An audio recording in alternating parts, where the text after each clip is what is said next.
Hey there, my name is Jelaine, and I'm part of the crew behind The Chosen, a TV show about the life of Jesus. Today, we enter Holy Week, the week that carries us to and into Easter Sunday. And each day of this week, members of The Chosen cast and crew will be leading the guided scripture moments. It's sort of a series as we make our way to Easter, and I've got the first verse of the day in our series. It's from that Palm Sunday moment at the start of Holy Week when Jesus rides into Jerusalem triumphantly.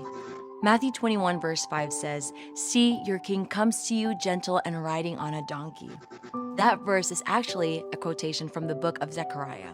And the first 8 chapters of Zechariah paint a pretty bleak picture of Israel as a conquered group of people living under Roman occupation. But then in Zechariah 9, God says, "I'm going to send you one final king to save you.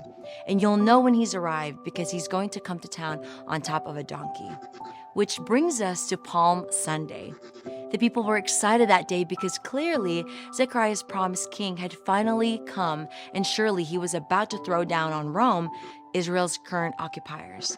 And that is exactly not what Jesus did as king.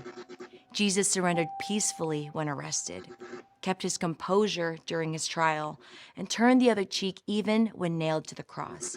Jesus loved his enemies to the very end, because that kind of king, one gentle and humble, one who, as Zechariah puts it, establishes peace not by power or might, but by the Spirit, is the only kind of king who can reach beyond merely keeping the peace to actually make peace between God and man to man too. When we started filming the new season of The Chosen, we always knew filming Palm Sunday was going to be logistically challenging. Hundreds of extras waving palm branches, getting everyone to sing Hosanna in the same key, the donkey. But it was spiritually challenging too. Watching it made me ask some serious questions of myself. What do I want to see from Jesus as king? Especially when it comes to the people I don't particularly like.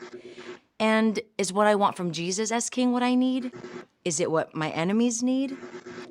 Maybe those are some questions we all ought to be asking of ourselves today in light of our verse of the day. "See, your king comes to you gentle and riding on a donkey."